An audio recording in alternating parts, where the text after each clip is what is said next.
अस्सलाम वालेकुम। आज से हम बाकायदा आगाज़ करने जा रहे हैं second year chapter number 12 electrostatics. तो सबसे पहले हम डिफ़ाइन करते हैं इलेक्ट्रोस्टैटिक्स क्या है। इलेक्ट्रोस्टैटिक बेसिकली कम्बिनेशन है टू वर्ड्स का, electro and statics. Electro means आप इलेक्ट्रिक चार्जेस को स्टडी करते हैं, स्टैटिक मींस रेस्ट होता है। तो branch of physics in which we study electric charges at rest under the influence of electric forces, यानी आप इलेक्ट्रिक फोर्सेस के अंदर इलेक्ट्रिक चार्जेस को स्टडी करते हैं रेस्ट में, तो ऐसी ब्रांच को कहा जाता है इलेक्ट्रोस्टैटिक्स। तो ये थी डेफिनेशन इलेक्ट्रोस्टैटिक की। उसके बाद वो टर्म्स जो आपकी इस चैप्टर में बार बार आनी हैं उनको मैंने इधर डिफ़ाइन करूँगा। दूसरी टर्म है आपकी इलेक्ट्रिक चार्ज। तो इलेक्ट्रिक चार्ज क्या है? इलेक्ट्रिक चार्ज एक इंट्रिंसिक प्रॉपर्टी है। इलेक्ट्रिक चार्ज दो तरह का होता है, पॉजिटिव चार्ज और नेगेटिव चार्ज। तो पॉजिटिव चार्ज और नेगेटिव चार्ज, पॉजिटिव चार्ज जो है वो आपका प्रोटॉन है, नेगेटिव चार्ज आपका इलेक्ट्रॉन है। इसके आगे चलते हैं, जो थर्ड टर्म है आपकी इलेक्ट्रिक फोर्स। इलेक्ट्रिक फोर्स क्या है? इलेक्ट्रिक फोर्स वो फोर्स होती है जो पॉजिटिव और नेगेटिव चार्जेस को या सिमिलर चार्जेस को या आपकी अनलाइक चार्जेस को जोड़े रखती हैं, और वो जोड़ कर क्या बनाती है? मॉलिक्यूल और एटम बनाती हैं। The force which joint the positive and negative charges and make molecule and atom is called electric force. तो ये इलेक्ट्रिक फोर्स की डेफिनेशन है। और यहाँ से आपको एक क्वेश्चन आ सकता है, बेसिक लॉ ऑफ इलेक्ट्रोस्टैटिक्स क्या है? तो वो ये है कि आपके जो लाइक चार्जेस होंगे वो रिपेल करेंगे और जो अनलाइक चार्जेस होंगे वो अट्रैक्ट करेंगे। लाइक चार्जेस क्या हैं? मींस पॉजिटिव पॉजिटिव, वो उसमें क्या होगी? रिपल्शन होती है, तो ये रिपेल करेंगे। और अनलाइक चार्जेस मींस एक पॉजिटिव और एक नेगेटिव हो, तो वो क्या करेंगे? वो अट्रैक्ट करेंगे। तो ये थी कुछ टर्म्स। अब चलते हैं अपने फर्स्ट आर्टिकल के ऊपर। आपका फर्स्ट आर्टिकल है कूलम्स लॉ। कूलम्स लॉ क्या है?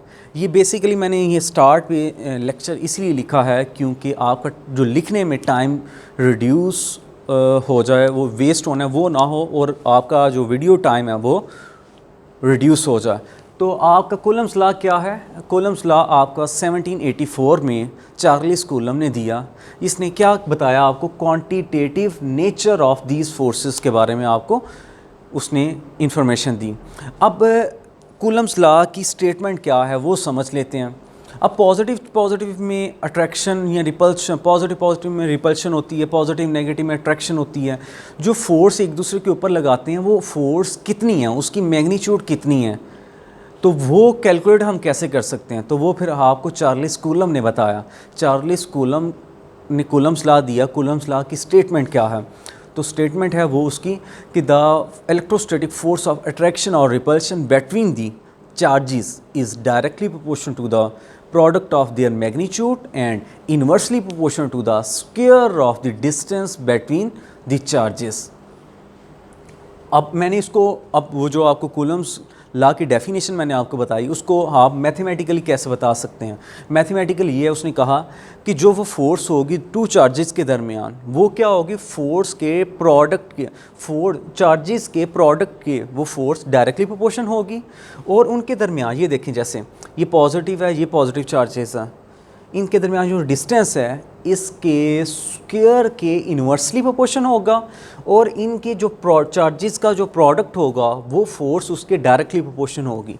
तो ये 0.1 और ये 0.2, अगर आप इन दोनों को इक्वेशंस को कंबाइन करें तो ये मिल जाती है आपको। जब प्रोपोर्शनैलिटी को इक्वालिटी में चेंज करते हैं तो आप कांस्टेंट लगाते हैं, तो यहाँ आपने कांस्टेंट लगाया के, जिसे प्रोपोर्शनैलिटी कांस्टेंट कहते हैं।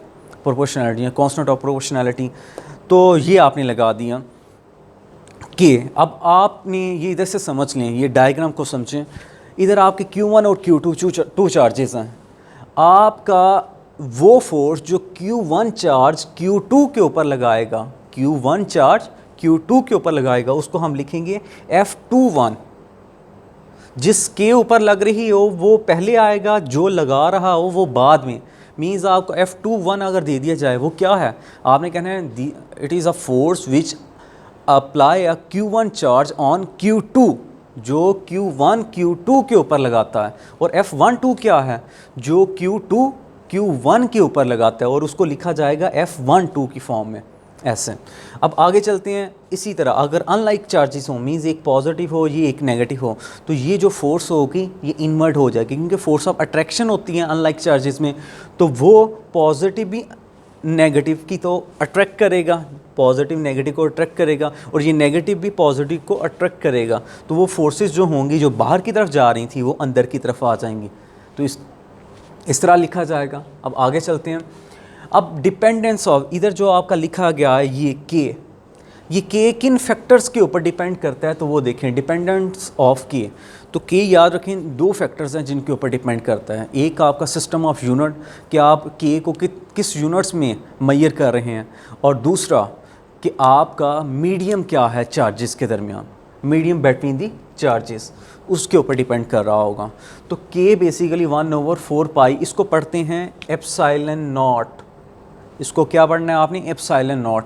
इसकी वैल्यू होती है एप्सिलॉन नॉट की, मैं इधर सेपरेट लिख देता हूँ। एप्सिलॉन नॉट की वैल्यू होती है 8.85 × 10⁻⁻12, और इसके यूनिट होते हैं कूलम्स पर न्यूटन पर मीटर स्क्वायर, ये इसके यूनिट होते हैं। अब ये देखें इधर मैंने 4 पाई की वैल्यू भी पुट कर दी, एप्सिलॉन की वैल्यू भी पुट कर दी, तो यहाँ से के की वैल्यू आ जाएगी 9 × 10⁻9 न्यूटन मीटर स्क्वायर पर कूलम स्क्वायर। अब ये देखें आपको ये एमसीक्यूज़ में आता है के यूनिट्स क्या हैं, ये आप कहाँ से ड्राइव कर सकते हैं, तो ये आपको इधर से बता देता हूँ। इस इक्वेशन से आपने के को निकाल लें, तो के हो जाएगा FR² / Q1 Q2। फोर्स का यूनिट न्यूटन, डिस्टेंस का मीटर स्क्वायर हो जाएगा, चार्ज का कूलम, इसका भी कूलम, तो ये कूलम स्क्वायर। तो यहाँ से यूनिट आ गया न्यूटन मीटर स्क्वायर पर कूलम स्क्वायर। तो ये देखें यहाँ से आ गया आपका, कहाँ थे, ये बताया था पॉइंट, एक मिनट में ज़रा। अब ये देखें जैसा कि आपको के की वैल्यू आ गई और उसके यूनिट भी क्लियर हो गए, ये कहाँ से निकले हैं, आपने यहाँ से निकालने हैं न्यूटन मीटर स्क्वायर पर कूलम स्क्वायर, जो आपके ये आ गया यूनिट। अब आगे चलते हैं। आपने के की वैल्यू जो 1/4 पाई एप्सिलॉन नॉट है, जो आपका रिलेशन था प्रीवियस, उसमें पुट की ये के की वैल्यू, तो यहाँ से आ गया F = 1/4 pi epsilon not Q1 Q2 R²। अब ये तो आ गया, ये आपकी सिर्फ मैग्नीट्यूड फॉर्म में आ गया कि मैग्नीट्यूड कितनी है वो तो ये है। और आपको पता है फोर्स एक वेक्टर क्वांटिटी है, तो वेक्टर क्वांटिटी है तो डायरेक्शन भी होगी। तो अब आपका दूसरा काम होगा vector representation of Coulomb's force. अब कूलम फोर्स को आपने वेक्टर फॉर्म में रिप्रेजेंट करना है, तो ये है vector representation of coulomb force. वो कैसे आप कर सकते हैं, तो ये देखें इसमें 2 चार्जेस हैं Q1 और Q2, मैंने वो बना लिए Q1 और Q2। अब ये देखें Q1 Q2 के ऊपर फोर्स लगाएगा, जो मैंने ये डायरेक्शन अभी रखी, वो फोर्स जो Q1 लगाता है Q2 के ऊपर और वो मूव करता है। फॉर एग्जांपल ये पॉजिटिव चार्ज है, ये भी पॉजिटिव है, ये भी पॉजिटिव है, तो इसके ऊपर रिपल्शन होगी। Q1 जो Q2 के ऊपर लगाएगा वो F21 की फॉर्म में लिखी जाएगी। ये तो आ गई फोर्स में आपने निकाल लिया आगे मैग्नीट्यूड फॉर्म में। तो डायरेक्शन क्या होगी, डायरेक्शन इसके आउटवर्ड है, तो डायरेक्शन को आप इस यूनिट वेक्टर की फॉर्म में शो करते हैं, और वो जैसे आपने F21 लिखा है उसकी डायरेक्शन भी हो जाएगी R21 और साथ यूनिट वेक्टर। अब आपने वो फोर्स लगानी है जो Q2 लगाता है Q1 के ऊपर, Q2 लगाता है Q1 के ऊपर, तो वो इस तरफ जाएगी और उसको आप रिप्रेजेंट करेंगे F21 की फॉर्म में, और उसकी डायरेक्शन को R12 की फॉर्म में, और ये ऊपर यूनिट वेक्टर है। ये यूनिट वेक्टर बेसिकली डायरेक्शन बता रहा है आपको, F12 की डायरेक्शन को बता रहा है। अब इसकी इक्वेशन को आप ऐसे लिख सकते हैं F21 1/4 pi epsilon not Q1 Q2 R²। ये सारी तो आपकी मैग्नीट्यूड है, ये तो आपने पहले भी निकाल ली है, लेकिन इसमें है डायरेक्शन का, और डायरेक्शन ये बताई जा रही है साथ R21। इस इक्वेशन के लिए, इस डायग्राम के लिए इक्वेशन बन जाएगी आपकी ये F12 किसके इक्वल आ जाएगा, 1/4 pi epsilon not Q1 Q2 R²। तो ये उसकी डायरेक्शन बता रहा है F21 के अकॉर्डिंगली। अगर आप देखें इस डायग्राम्स को देखें, एक की डायरेक्शन आपकी राइट साइड पे जा रही है और एक की डायरेक्शन आपकी लेफ्टवर्ड जा रही है, तो आप देखें ये इनकी फोर्स तो इक्वल होगी, मैग्नीट्यूड तो इक्वल होगी दोनों की, F12 की और F21 की। डिफरेंस क्या है, डायरेक्शन का, एक राइट साइड पे और एक लेफ़्ट साइड पे। तो मैं यहाँ से लिख सकता हूँ फिर R21 is equal to -r12। ये माइनस किसको रिप्रेजेंट कर रहा है? माइनस रिप्रेजेंट कर रहा है कि वो ऑपोजिट डायरेक्शन में। इसी तरह अगर नेगेटिव में इस साइड पे ले जाऊं तो ये r12 बन जाएगा आपका -r21। अब आपका मैंने इस फार्मूले को लिया, अब मैंने वो देखें वही फार्मूला इधर रखा, अब मैंने r21 की जगह वो किसकी इक्वल है? -r12, तो वो उधर मैंने पुट कर दिया -r12। अब ये जो आपका माइनस होगा ये ब्रैकेट से बाहर आ जाएगा, तो ये देखें माइनस आ गया और r12 इधर मैंने लिख दिया। अब ये देखें आपको ये जो आपको अंदर रह गया ये सारा 1/4 pi epsilon not Q1 Q2 over r² r12 ये किसके इक्वल है? ये देखें ये सारा आपका F12 के इक्वल है। तो आपने इस सब की जगह क्या पुट कर देना है? F12। तो मैंने ये देखें सारी माइनस तो आपका बाहर वैसे का वैसे रहा और उसकी जगह आ गया F12। तो ये बेसिकली ये इक्वेशन क्या है? ये आपको एज ए शॉर्ट क्वेश्चन भी पूछा जाता है। आपको ये पूछा जाता है Coulomb's law is in according with the Newton third law of motion. Newton third law of motion क्या था? Action and reaction equal but opposite in direction. तो एक्शन और रिएक्शन दोनों इक्वल हैं, मैग्नीट्यूड में इक्वल हैं, और नेगेटिव साइन बता रहा है कि ये दोनों फोर्सेस क्या हैं? अपोजिट इन डायरेक्शन है।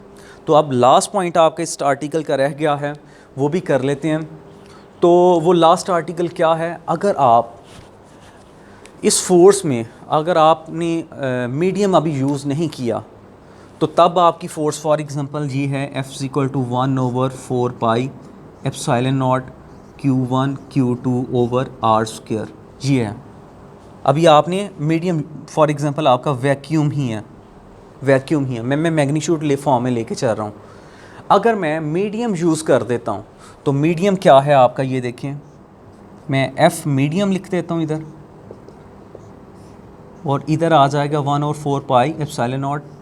अब इधर देखें, इधर साथ एक टर्म आ जाएगी एप्सिलॉन आर। ये एप्सिलॉन नॉट को क्या कहते हैं? एप्सिलॉन नॉट इसे कहते हैं परमिटिविटी ऑफ फ्री स्पेस, और एप्सिलॉन आर को क्या कहते हैं? Relative permittivity. ये परमिटिविटी ऑफ फ्री स्पेस है और ये रिलेटिव परमिटिविटी है। इसकी वैल्यू फिक्स होती है, जबकि इसकी वैल्यू रिलेटिव परमिटिविटी की value medium to medium vary करती है। तो ये देखें इधर से फिर आ जाएगा आपका Q1 Q2 ओवर r²। अब आपने क्या करना है? इस इक्वेशन में से 1/एप्सिलॉन नॉट को बाहर निकाल दें। मीडियम 1/एप्सिलॉन नॉट r को आपने बाहर निकाल दिया, अंदर क्या रह गया? 1/4 pi epsilon not Q1 Q2 over r²। तो ये देखें, तो ये सारा जो अंदर रहा वो किसकी इक्वल आ गया? F वैक्यूम के। तो इसकी जगह फिर मैं F वैक्यूम पुट कर सकता हूँ। F medium is equal to 1/एप्सिलॉन r F वैक्यूम। तो यहाँ अगर मैं F एप्सिलॉन r को इस साइड पे ले जाऊँ, ऊपर ले जाऊँ, राइट साइड पे, लेफ़्ट साइड पे ले जाऊँ और इसको नीचे ले आऊँ, तो ये बन जाएगा epsilon r is equal to F vacuum over F medium.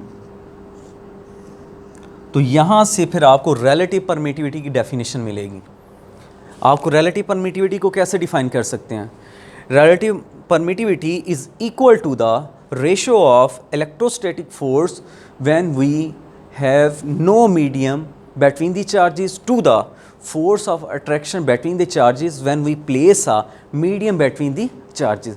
जब आप, ये रेशो है कि जब आपने मीडियम यूज़ नहीं किया तब जो फोर्स होगी चार्जेस के दरमियान वो ऊपर, और वो फोर्स जब आपने मीडियम यूज़ कर लिया तो तब आपकी जो फोर्स होगी वो नीचे। इनके दरमियान जो रेशो होगी उसको आप कहेंगे रिलेटिव परमिटिविटी। अब ये देखें, जब आप मीडियम यूज़ करते हैं चार्जेस के दरमियान तब क्या होता है? तब वो इलेक्ट्रोस्टैटिक फ़ोर्स को रिड्यूस कर देता है, चार्जेस के दरमियान जो फोर्स होती है उसको रिड्यूस कर देता है।